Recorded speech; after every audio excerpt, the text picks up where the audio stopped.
දැන් පාර යන වාහන 10ක් ගත්තොත් ඒකෙන් 8ක්ම හයිබ්‍රිඩ් හරි ඉලෙක්ට්‍රික් හරි.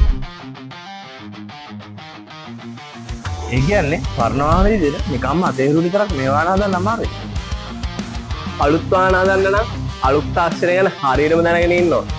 හයි වෝල්ටේජ් එක සෙල්ලම් බෑ. පොඩ්ඩ වැරදුනොත් ජීවිතේ වුණත් අවදානමේ. අන්නේ රිස්ක් එක නැතුව හරියට වැඩේ ඉගෙන ගන්න තමයි මම වයඹ කාර්මික විද්‍යාලයේ තෝරාගත්තේ. මෙතනදී අපිට ඉන්වර්ටර් රිපෙයාර්, බැටරි සර්විස් වගේ දේවල් අපේ අතින්ම කරන්න දෙනවා.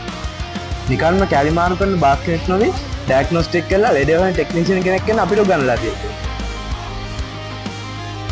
සේෆ්ටි බස් ආරක්ෂිතව වැඩ කරන විදිය වගේම පාරිභෝගිකයත් එක්ක ගනුදෙනු කරන්න ඕන විදිය අපි මෙතනින් ඉගෙන ගන්නවා. ඒ විතරක්ම නෙමෙයි. වැඩබිම ඇතර වෙන දේවල් ප්‍රායෝගික කරන නිසා අපිට බයක් නැහැ. මේ කෝස් එක ඉච්ච ගම්ම ජොබ් එකක් හොයාගන්න ප්‍රශ්නයක් දෙන්න ඕනේ.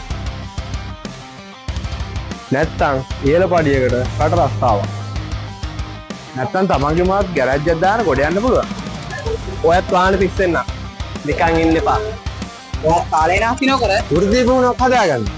එන්න අනාගතේ හදන හයිබ්‍රිඩ් වැඩකාරයෙක් වෙන්න.